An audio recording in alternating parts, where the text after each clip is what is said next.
There is a slow, seductive financial hallucination that grips a declining superpower right before the arithmetic finally turns against it. Citizens stare at record stock indices, endlessly rising home prices, and a consumer economy still glowing from borrowed money, and they convince themselves that the machine is not just functioning, but evolving into something permanent. They assume the national debt is a harmless abstraction. They assume a sovereign government can borrow without limit, print without consequence, and permanently suppress the natural laws of capital, productivity, and purchasing power. But debt does not disappear because politicians rename it. Monetary distortion does not vanish because central bankers package it in technical language. The bill always remains, quietly compounding in the background, waiting for the precise moment the system no longer has enough credibility, productivity, or real savings to carry the illusion forward. That is the terrifying threshold the United States is rapidly approaching now. To understand the true danger, you have to look directly at the country that already ran this experiment to its logical conclusion. You have to study Japan not as a cultural curiosity or a distant historical episode, but as a living macroeconomic warning. Because Japan did not simply suffer a bubble and a recession. Japan pioneered the full sovereign rescue model. It built the exact playbook for protecting bad debt, suppressing rates, monetizing state liabilities, and freezing an economy in place for decades. What happened there was not a temporary malfunction. It was the long, grinding result of a state that chose artificial stability over liquidation, political protection over market clearing, and monetary manipulation over structural reform. That is why the Japanese lost decades matter so much today. They are not just history, they are a blueprint. In the 1980s, Japan looked unstoppable. Its industrial machine was feared across the world. Its corporations were disciplined, export-driven, and globally dominant. Japanese manufacturing was swallowing market share, and the rest of the world watched with a mix of admiration and panic. But beneath that productive exterior, a dangerous mutation was taking place. The financial side of the economy was beginning to overpower the productive side. Credit was becoming easier, leverage was becoming more aggressive, and asset values were beginning to detach from the cash flows and physical output that were supposed to anchor them. The illusion of national strength started shifting away from factories, engineering, and real profitability, and toward inflated balance sheets, cheap debt, and speculative paper wealth. Then came the policy environment that pushed the system over the edge. After the Plaza Accord and the pressure it created on Japan's currency, the Bank of Japan moved aggressively to ease financial conditions. Interest rates were pushed lower. Liquidity flooded through the banking system. Credit became cheap enough that disciplined capital allocation began to erode. Instead of using abundant money to deepen productive growth, the system increasingly redirected it into speculation. Corporations that had built their reputations through manufacturing prowess began behaving like leveraged asset funds. Cheap loans flowed into equities. Cheap loans flowed into land. Cheap loans flowed into a domestic property market that was already constrained and increasingly irrational. The more prices rose, the more collateral values expanded. The more collateral values expanded, the more debt could be issued. And the more debt could be issued, the more the bubble could feed itself. This is how every great bubble seduces a society. It takes a real strength and attaches a false financial multiplier to it. Japan had real industrial power, but once the debt engine took over, that productive foundation was no longer enough. Valuations became absurd. Urban land prices exploded into fantasy.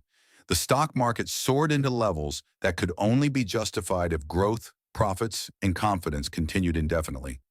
And when a financial mania reaches that point, the psychology becomes nearly impossible to interrupt. The elite do not see danger, they see confirmation. Rising prices are treated as evidence of genius. Leverage is treated as sophistication. The bubble becomes a national validation machine. But debt-fueled speculation is not self-sustaining. It only appears permanent while credit is expanding faster than reality can contradict it. By the end of the decade, inflationary pressure and overheating forced Japan's central bank to react. The Bank of Japan began raising interest rates in an attempt to slow the frenzy. On paper, it was a rational correction. In practice, it was the pin that found the bubble at maximum pressure. Once borrowing costs rose, the leverage structure began to crack. Asset prices stopped climbing. Then they reversed. Then they collapsed. The Nikkei plunged. Real estate values began an enormous unwinding. Collateral that had justified mountains of lending suddenly became unstable, then impaired, then toxic.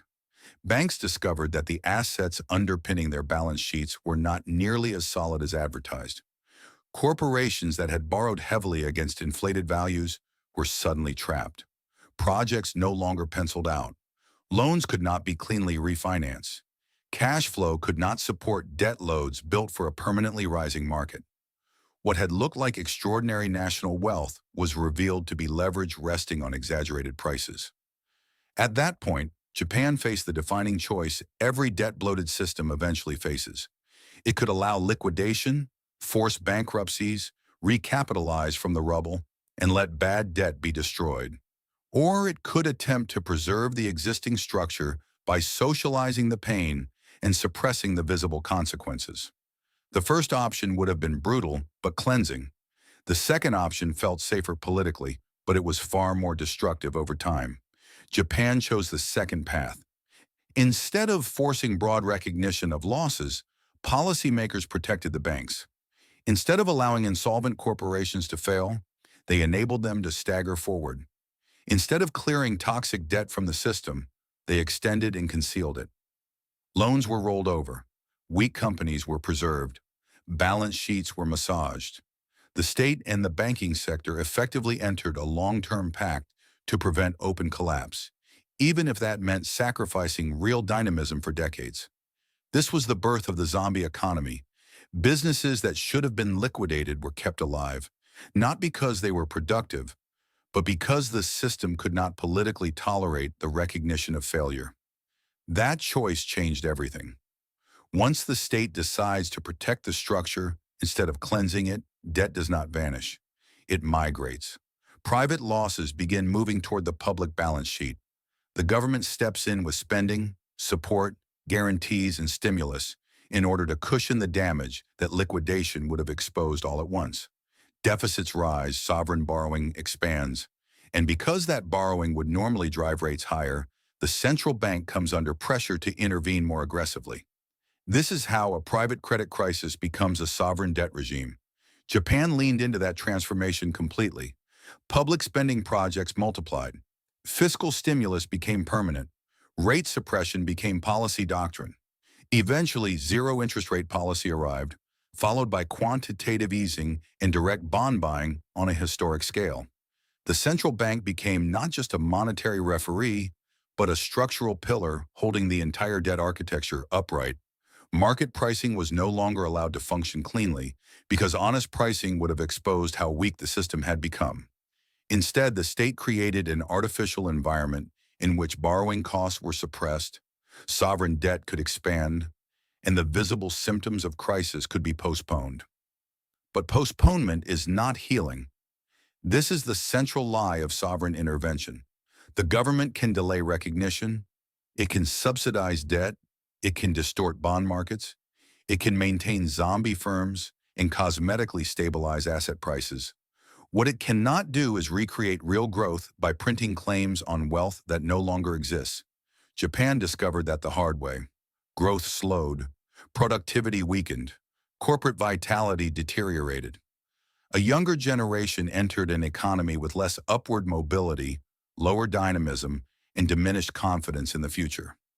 Wages stagnated, risk appetite died. The society aged inside a financial cage built from unresolved debt and endless policy suppression. That is what the lost decades really were. Not just slow growth, not just low inflation. They were the long aftermath of refusing to let the system clear. A nation that once looked economically invincible became trapped in stagnation because the institutions in charge chose preservation over renewal. And the debt burden never truly disappeared.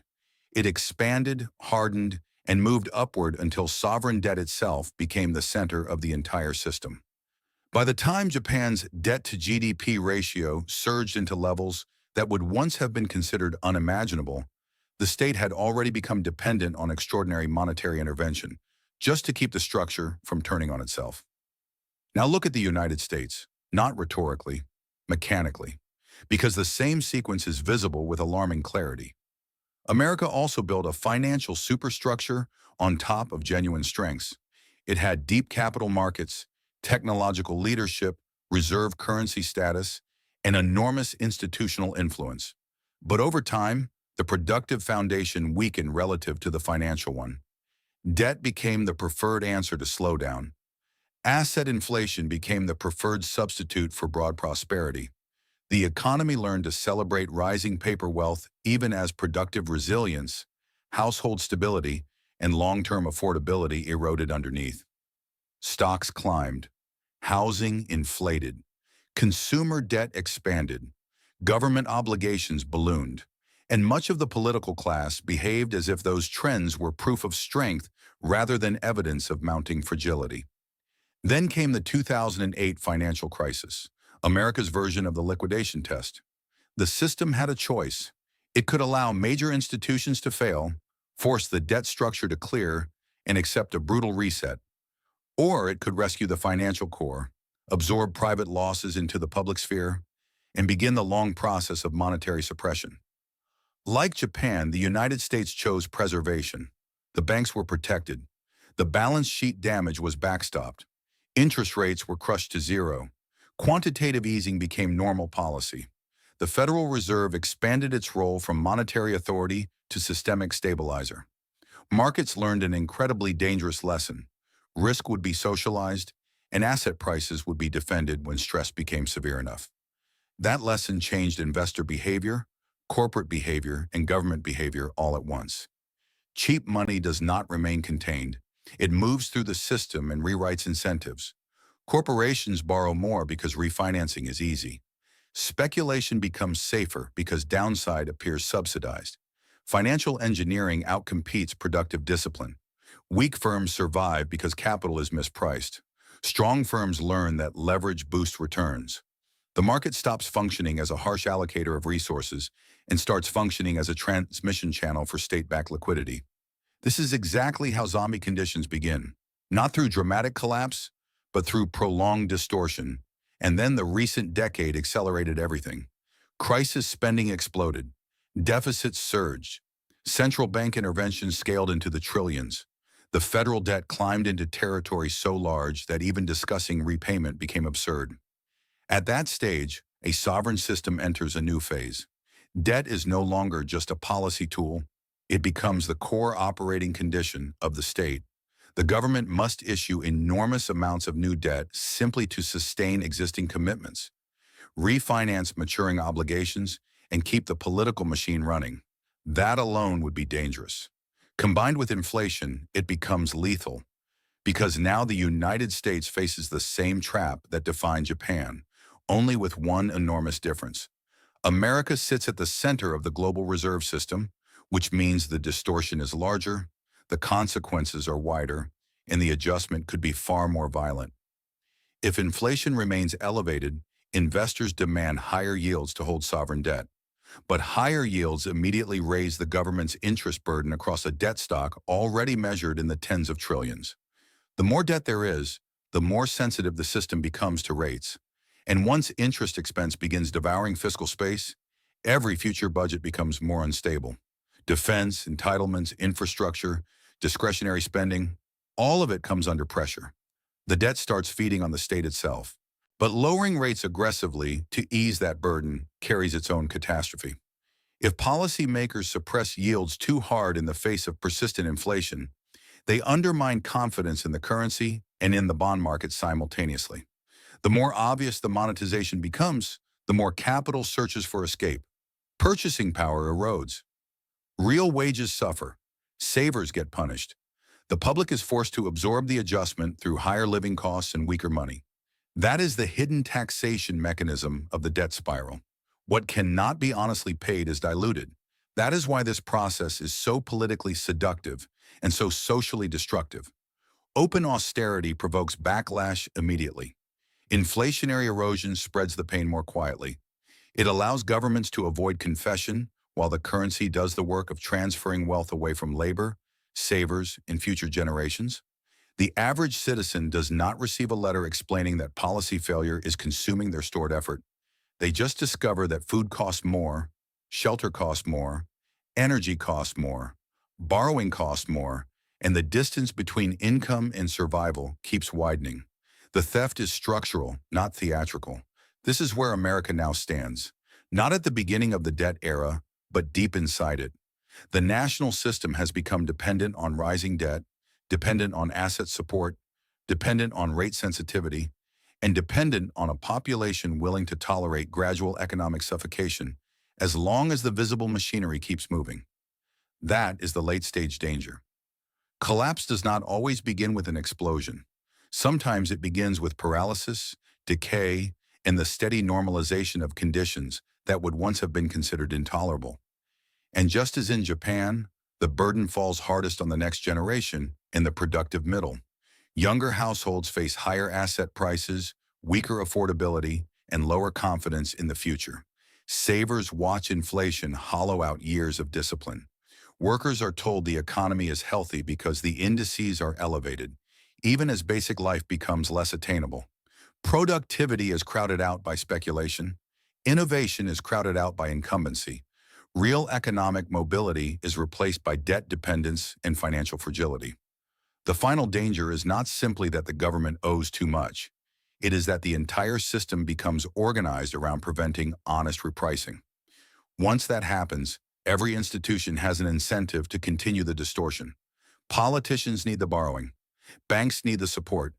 Markets need the liquidity. Indebted firms need the rollover cycle. Asset owners need suppression to continue. The whole structure becomes a coalition against reality. And when a civilization reaches that point, reform becomes politically harder with every passing year. That is the deepest lesson of Japan's lost decades. A sovereign debt crisis is not just about borrowing too much. It is about crossing the line where the state can no longer tolerate market truth. Once that line is crossed, intervention compounds, debt migrates upward, growth weakens, and society enters a long contest between monetary credibility and political survival. Japan managed to contain that process inside stagnation. The United States may not be so fortunate because the scale is larger, the debt is broader, and the global financial system is tied directly to the credibility of the dollar itself. So what matters now is not comforting rhetoric, but recognition. If the core problem is structural debt dependence, then the answer is not blind faith in the institutions that created it. It is understanding that paper claims inside a heavily distorted system carry risks most people still do not fully appreciate. The closer a sovereign debt regime moves toward overt monetization, the more urgent it becomes to think in terms of preservation rather than illusion. Not panic, not slogans. Preservation. That means looking beyond narratives built entirely on perpetual credit expansion. It means questioning whether conventional savings vehicles can protect real purchasing power inside a long monetary unwind. It means understanding why scarce, durable, and politically harder to manipulate assets gain importance when confidence in fiat promises begins to erode.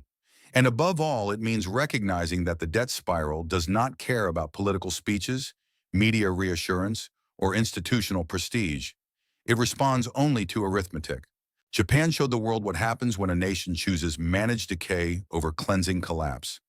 America is now running the same experiment under far larger conditions, with far greater global consequences, and with much less room for error than most people imagine. The warning is no longer theoretical. The structure is already in motion, and when a debt-based empire finally runs out of ways to hide the cost of its own preservation, the illusion ends very quickly.